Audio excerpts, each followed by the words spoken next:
Yeah, thank you, Mr. Mayor and Council, and just wanted to introduce Greg Stabach, and then we also have John Speece with us tonight. Greg, as you know, works with us on a lot of issues in his capacity with RV COG, and also John Speece, the same, has done a lot of great work through the River Watershed Council down at the Bear Creek Trail restoration efforts.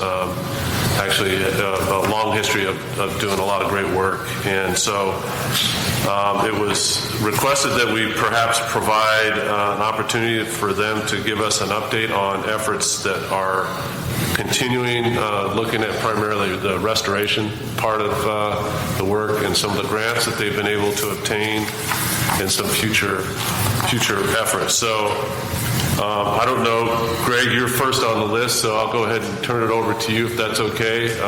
Or John, you want to go first, doesn't matter, but I think there's a share screen coming up here in presentation, I believe. Okay, well, thanks, Eric.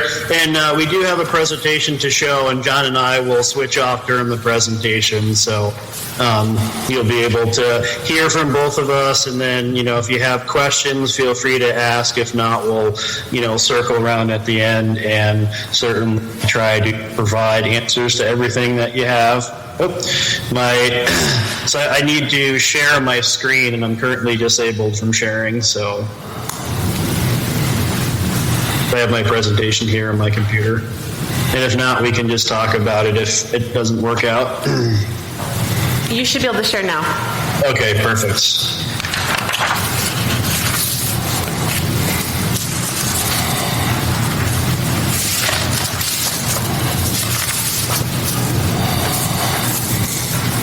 Okay, well, thank you for having us. As Eric mentioned, I'm Greg Stabach, and I'm the Natural Resources Program Manager for the Rogue Valley Council of Governments. And I've actually been working for RVCOG for 21 years, so it's been a while. And a lot of our focus is in and around Bear Creek. You also hear from John later, who works for the River Watershed Council. And the main topic we wanted to provide tonight is the restoration perspective from a group that we participate in called the Bear Creek Restoration Initiative, and talk a little about what it is, how it came to be, kind of our roles in fire response and restoration, talk a little bit about some of our key programs and activities, and we'll walk you through an example that really illustrates what we're talking about. Talk about some of the funding that Eric mentioned, regional coordination, and then some needs and local involvement. So the background of the group is we formed in 2019, after the Penninger fire, so it was pre-Almeda fire, and it was really a group of most of the folks that we work with from a restoration perspective, just coming together. We were all doing very similar things, using similar methods, and decided to really just come together in a forum, standardize a lot of our practices, and really look at restoration of Bear Creek, the Riparian corridor, as a unit. So rather than, doing more of the piecemeal approach, really looking at the entire corridor. And for us, the corridor is the riparian area, the riparian habitat, the floodplain, and then also most of the recreation corridor. So we're dealing with a number of different management issues. It can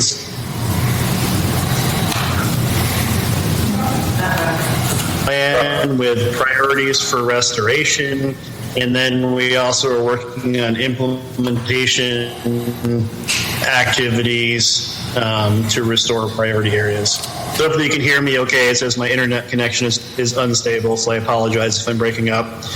And part of the goal was to rethink traditional management strategies and really recognizing that conditions were changes. There are a lot of different users and uses. So we're really trying to balance the needs of fish and wildlife, recreation, public safety, unhoused population, trying to address fire and fire management, and then looking at long-term management and maintenance strategies to balance kind of the needs that we were looking at. And I see there's a hand raised. I don't know if that's a question or if somebody can't hear me.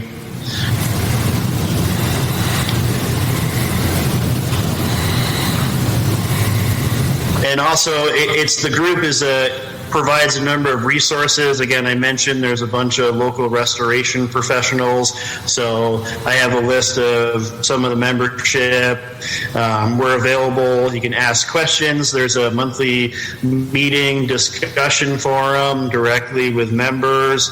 I did provide, I believe, in the information that went out with the meeting. The website has reports, some of our issue papers, resource guides, and then also members of the initiative participate in planning projects, outreach teams, so looking at some of the other networking areas that are other projects that are going on. So kind of connecting the efforts of what we're doing with some of the other efforts. So organizations in the initiative, I mentioned the Watershed Council and us, the Freshwater Trust, Jackson County, Rogue Valley Sewer Services, Lomacotsi, Jackson Soil and Water Conservation District, Rogue Riverkeeper, and then there's also other participants, Cow Creek, Rogue Basin Partnership, the local Monarch, Southern Oregon Monarch Advocates, Native Plant Partnership, and then also some local nurseries. So again, a bunch of folks that are focused on restoration. Again, we were implementing our plan, then of course in September of 2020, everything really changed. So we really changed our short-term vision and goals, and we really jumped into fire response and planning. So I'll talk a little about the planning elements of the fire and then turn it over to John to talk about some of the specific activities. So because we had a working collaborative, it's voluntary. Those of us who participate sign an MOA. So it's really just, again, groups that are interested in restoration. And we are asked to participate as part of the core response team for the restoration and stabilization of the corridor. So we developed a phase 1 response, which is really looking at short-term recommendations. So looking at the damage out there, public safety concerns, hazard trees, how we might stabilize the site so it didn't erode away when the rains, we were facing the potential of rains in November and December, looking at erosion prevention and sediment control. With all the trees gone, we're getting a huge rebound of invasive species, blackberries, poison hemlock pretty quickly. So how could we look at managing those? And then also, because we had essentially an ecological reset with all those invasive species being cleared out, and then also looked at some pollution issues. So I'll turn it over to John to talk about some of the specific implementation. Yeah, thanks, Greg. So can everyone hear me? Is that a yes or thumbs up? I can hear you. Okay, great. You never know with this stuff. So my name is John Speece, as Greg said. I'm with the River Watershed Council. Thanks, Eric, for the introduction. I've been in Southern Oregon off and on for about 23 years now. Back working for the council for 3. And I'm the water quality project manager at the council.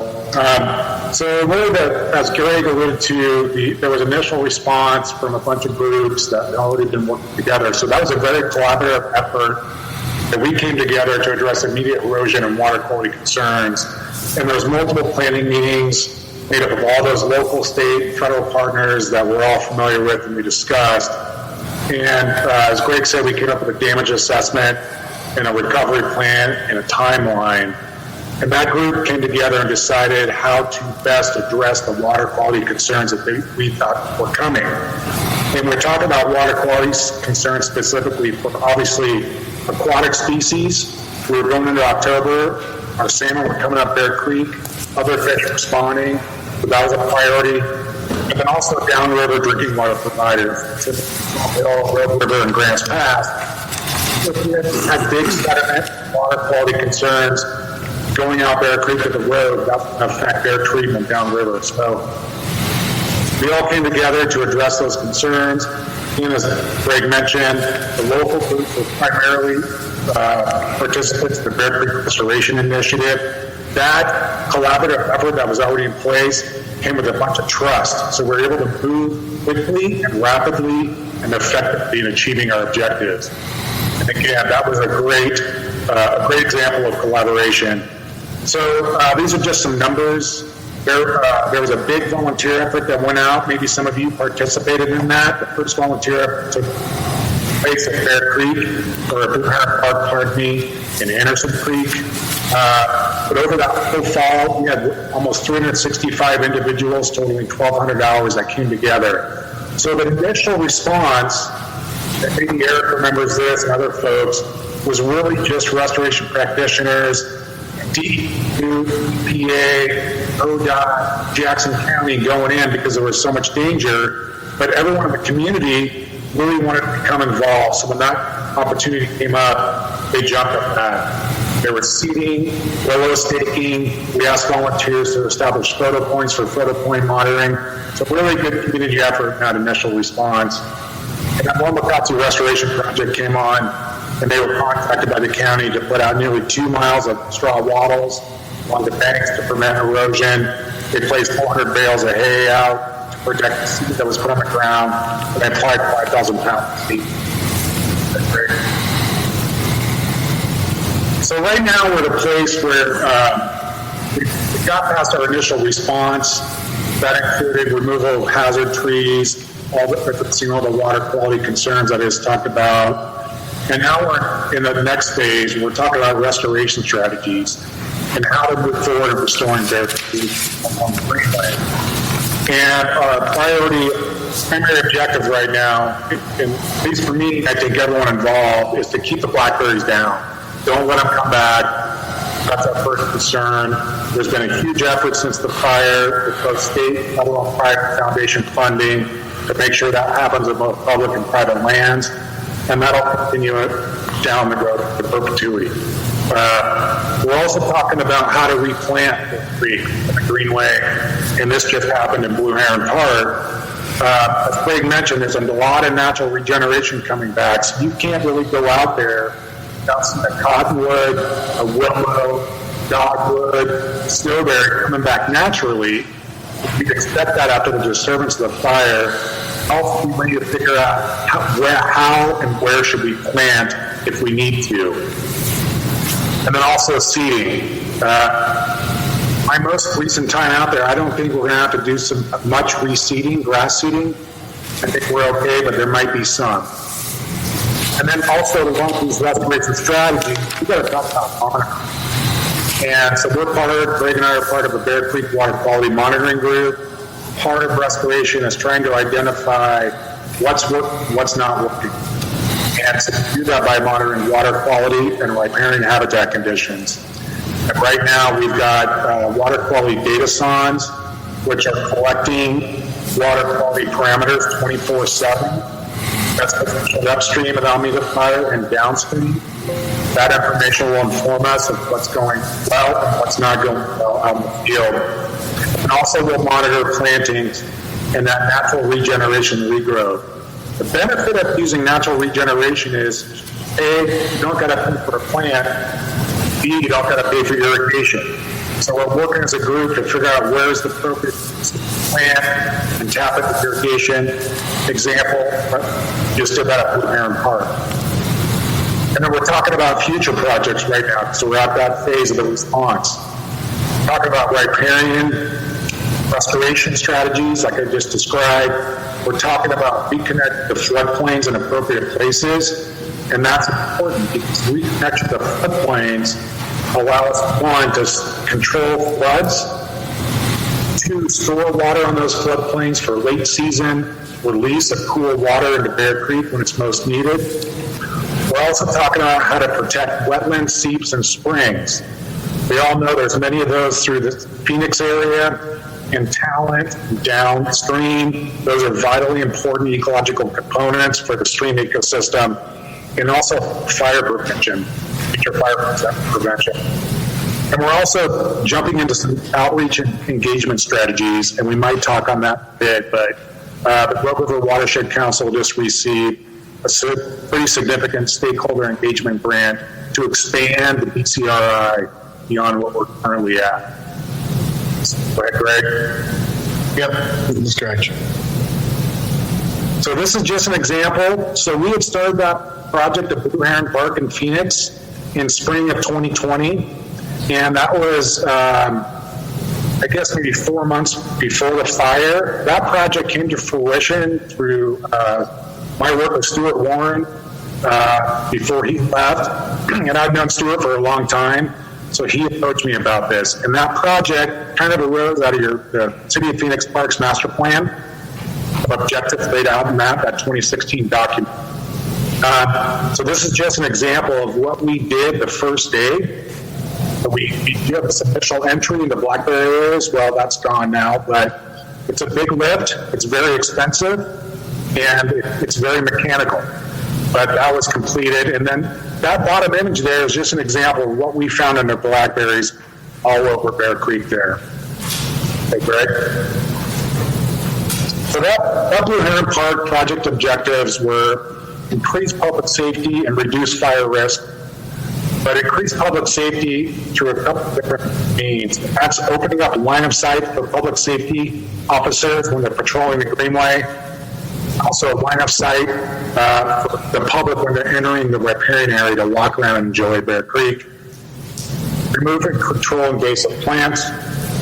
Enhance and establish native riparian vegetation, which we've done. Create and enhance community stewardship opportunities and education opportunities. So we're at that point now where we're inviting students, both grade school, middle school, high school, and college students in to work at Blue Heron Park and also throughout the Greenway response. Improve stormwater treatment and retention and ultimately water quality, and then develop and implement a monitoring plan to track and share progress.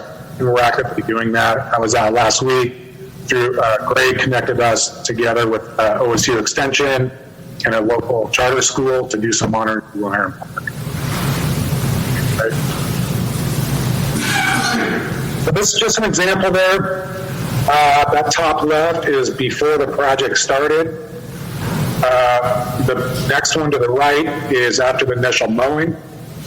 Of course, unfortunately that area burned, but what we did learn, and it was very obvious just upstream of Blue Heron Park near Anderson Creek, areas that where blackberries were cut and removed before the fire dropped to the forest floor instead of continuing in the blackberries and up into the canopy.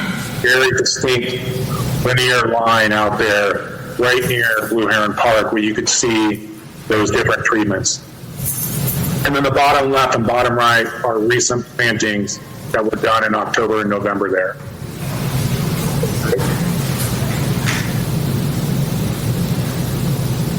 So I guess we'll kind of both touch on this, or go ahead, Greg. Okay, yeah, because I think, so in talking about, again, John gave a great example of, some of the work that we have been doing. Blue Heron was identified as a priority area, and again, certainly became much more important higher profile once the fires occurred. And in terms of how the organization worked, it's made up of a bunch of local organizations, as I mentioned, and we have a lot of it's in-kind support. So basically it meets a lot of the project work that we're doing, so we're able to participate. It benefits us, so we're kind of donating time through various projects that we have. The invasive species management, there's been funding that's been provided by Jackson County excuse me, OWEB, which is the Oregon Watershed Enhancement Board. So it's essentially lottery dollars through grants, and then also through Jackson Soil and Water Conservation District. So these funding sources were very instrumental with allowing us to hire contractors to get out there and, again, help us manage the invasive species, again, given the unique opportunity that, all the invasive species in the burned area were pretty much cleaned out. So it gave us a chance to allow the native species to regenerate. John mentioned the Stakeholder Outreach Grant. That's funding provided by the Oregon Watershed Enhancement Board and also the Laird Norton Family Foundation. John also mentioned the OWEB monitoring. The two that I wanted to touch upon is the Wildlife Recovery for Oregon Technical Assistance Grant that we got from EPA. And when I say we, it's the Bear Creek Restoration Initiative, even though the Council of Governments was the applicant. and I believe that a copy of our letter of interest went out in the packet for this meeting, and then the Wings Across America, the pollinator funding. So the Wildfire Recovery for Oregon, this was a program that was offered that provides technical assistance. So basically, EPA has some consultants that are able to provide a very detailed level of service based on needs of projects. It was based on that letter, and then a bunch of us met with EPA to talk about some of the specifics. So right now there's a request for proposals for consultants to develop plans for the areas I have highlighted. So they're looking at doing a capital improvement plan and some hydrologic assessment work to develop a prioritized list of ecological projects for floodplain connectivity, helping us with the revegetation plan, including planning for fire resiliency. So thinking about how we might be able to incorporate some fire breaks along the corridor. Again, help us with building up native and fire-resistant plants. We've been using them for years, but definitely changing the strategies to start thinking about how we can prevent or minimize the damage from future fires. Helping us do a uniform monitoring scheme to allow us to assess how our planting efforts and restoration efforts are working. They're also looking at an assessment of management directives, regulations, codes, and ordinances. So from the 6 communities that manage along the Greenway, there's certainly at times where it's difficult to jump from one jurisdiction to another because things don't always work the same. So looking at trying to figure out, again, if we get everybody on the same page, really increase efficiencies in programs, and then also looking at tying all the work into a natural resource plan that will tie into some other efforts. And I'll touch upon some of the other efforts. But again, our work is really focused on restoration elements and then tying a little bit with recreational and management of the Greenway, because it's hard to separate those natural resources uses from some of the recreation. But there are other programs like the Bear Creek Visioning that Jackson County is doing that this plan will feed into, but it's not something that we're undertaking. The Wings Across America program, this is something that the Western Monarch Associates and Southern Oregon Monarch Associates brought to us, and there is some funding through a federal program to replace some of the pollinator habitat that was lost in the fires. So it provides funding for local nurseries to grow plants that can be used for to repair the either gardens or improve habitat. So we'll be given the plants, and then we're looking for sites, and then also as part of the work that we're doing, getting the plants installed. And there are 2 potential locations in Blue Heron Park. I think it's just 2 right now, right, John, that we're kind of thinking about reestablishing. Yep. And then John touched upon the stakeholder involvement, but, we've been getting requests for talking about, there's just been a little bit of, we've been so focused on trying to get things under control the best we can.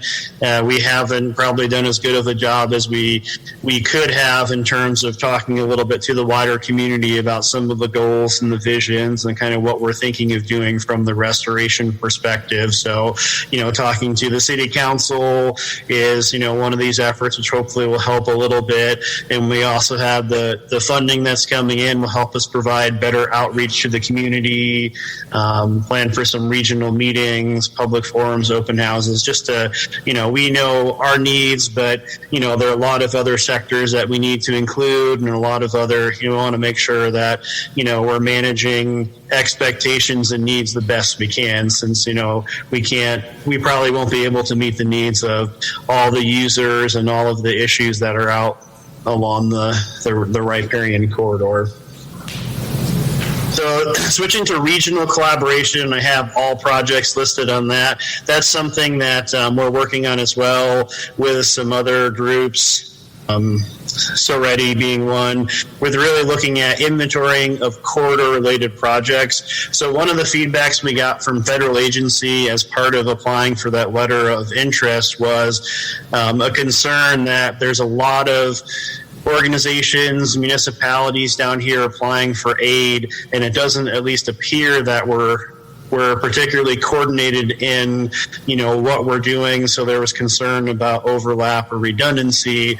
So again, several of us are looking into how we can better, show that there isn't the overlap, that there is the need, and these pieces tie together. So some of the key projects, again, I mentioned the technical assistance we're working on, the Greenway visioning that Jackson County's doing, and then DLCD as a Highway 99 project they're working on. So we've been meeting to talk about the interrelationship between the projects, but we know there are others.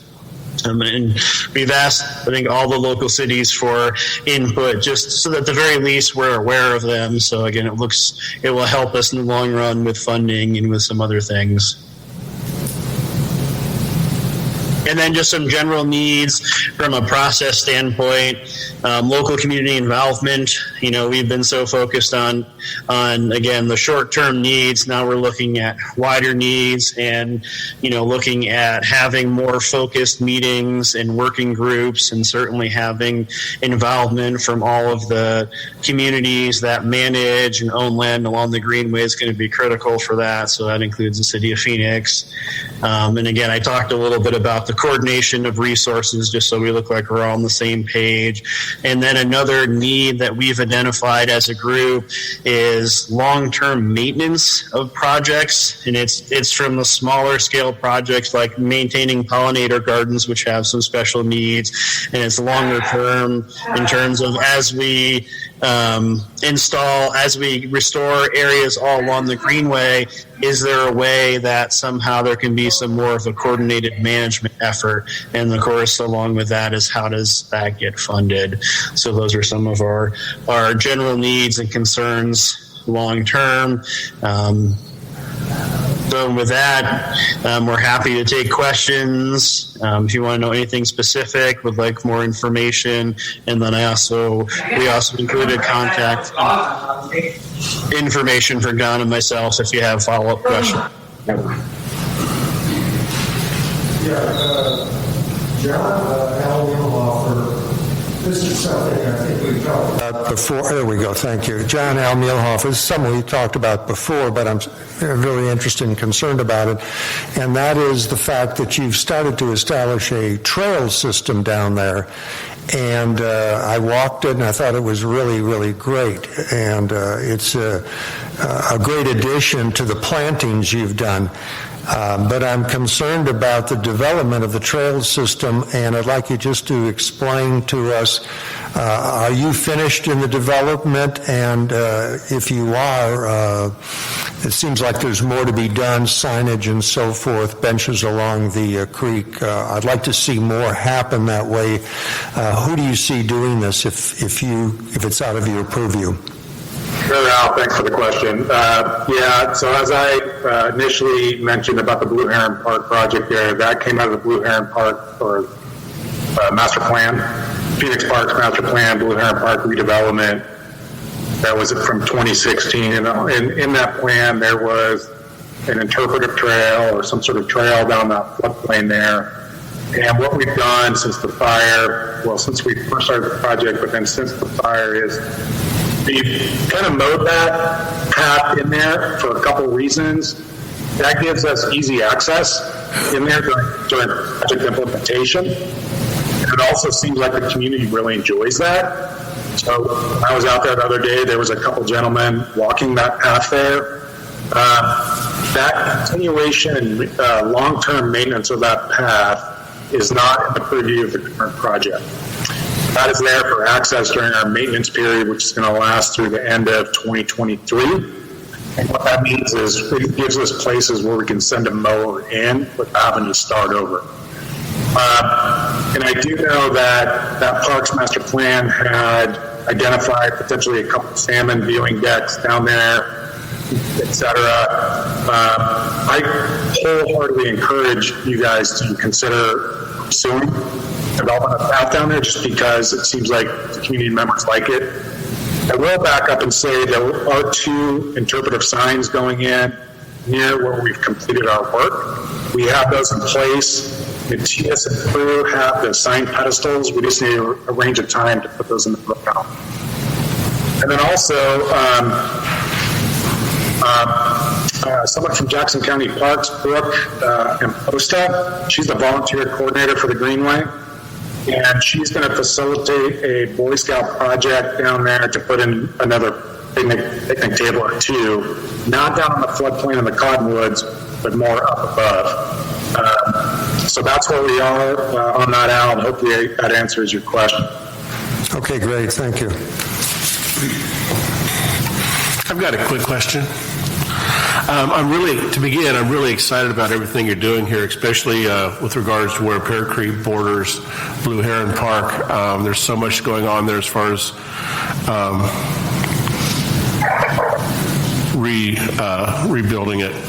What I wanted to get at, though, is as you mentioned, Bear Creek water quality. I know that's a very dear subject for many people, and I'm just wondering if you have some of the ways you can do to preserve that water quality or hopefully improve it, or if you have any suggestions. And also, I like the idea of the blackberry removal. Obviously, that was a big fire hazard, and I'm wondering if some of those blackberry removal techniques will be mixed in with the water quality improvement efforts. Yes, I can tackle with Greg. From a water quality perspective, anything we do to, one, stabilize stream banks, which means replanting with willows. There's some willow volunteer opportunities coming up. Folks can participate in that. That's through Jackson County and the Watershed Council. So protecting stream banks, so preventing erosion. Do that willow staking, planting, native grass seeding, etc. So you're intercepting the rain and overland flow. You reduce erosion that way. And as far as blackberries, we're going to continue the blackberry mitigation as long as aggressive as we can. And Craig mentioned there was funding that had come in previously. There will be additional funding. We do have a gap addressing blackberry growth on private land, so that's up to us to secure those funds.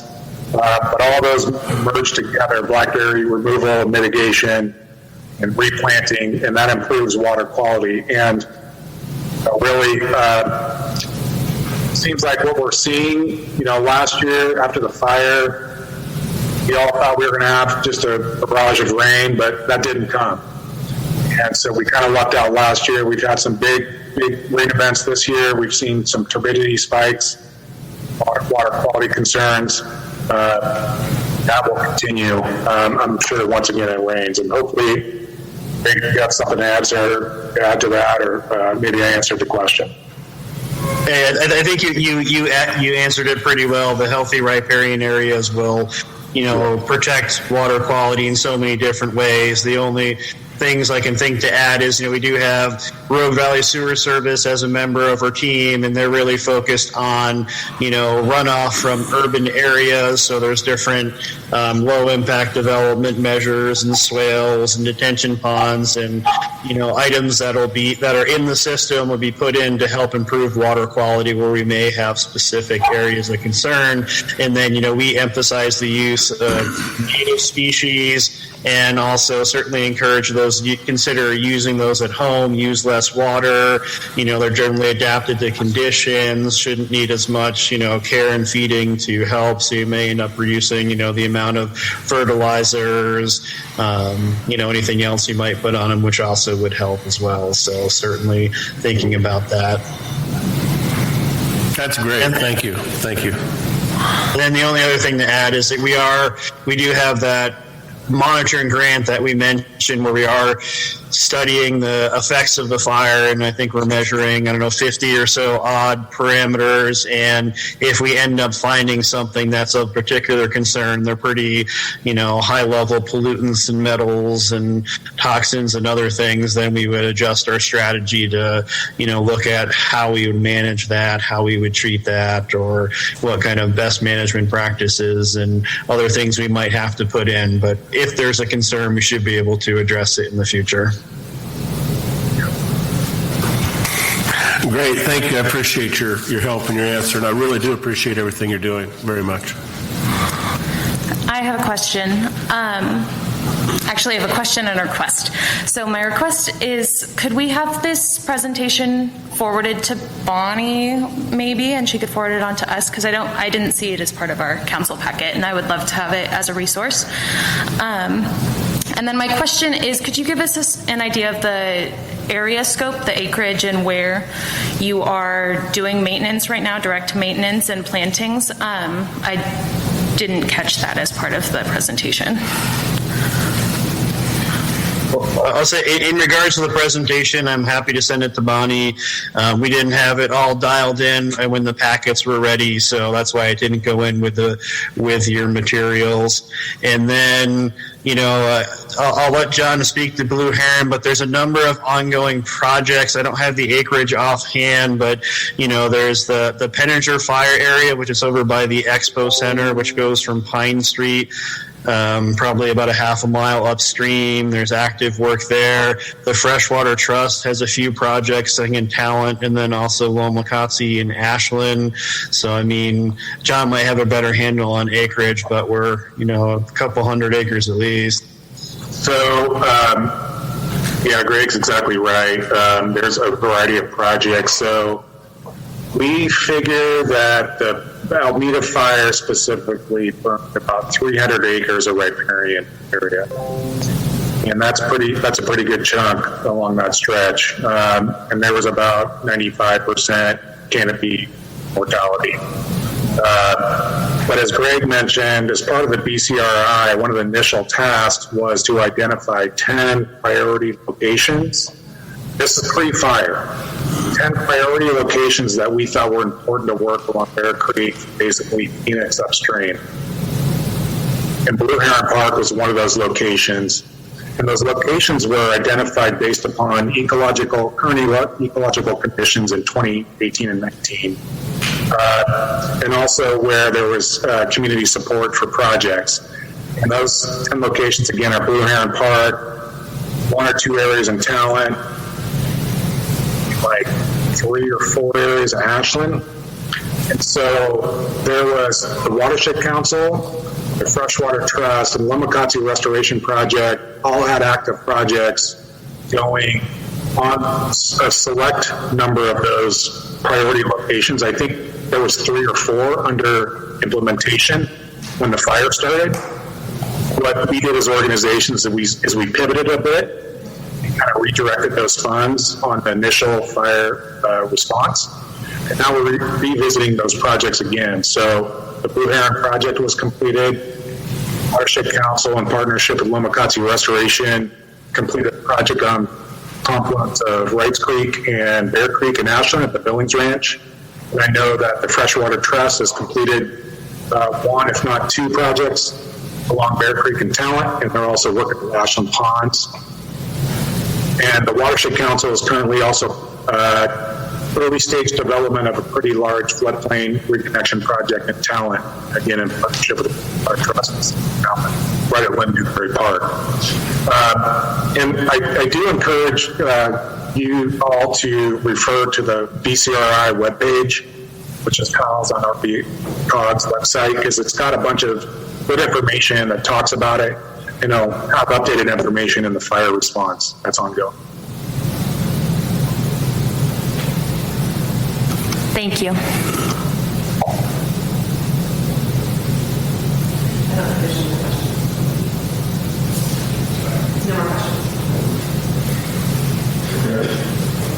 guess there's no more questions. Yeah, so if we have no more questions, we're ready to move on. And again, thank John and Greg and everyone for their great presentation tonight, great questions, great responses. That was a great presentation, sirs. Thank you very much. We really appreciate it very much. Thank you. Appreciate the support. Thank you. Yeah. Thank you. I'm going to jump off here. Thanks, guys. See you.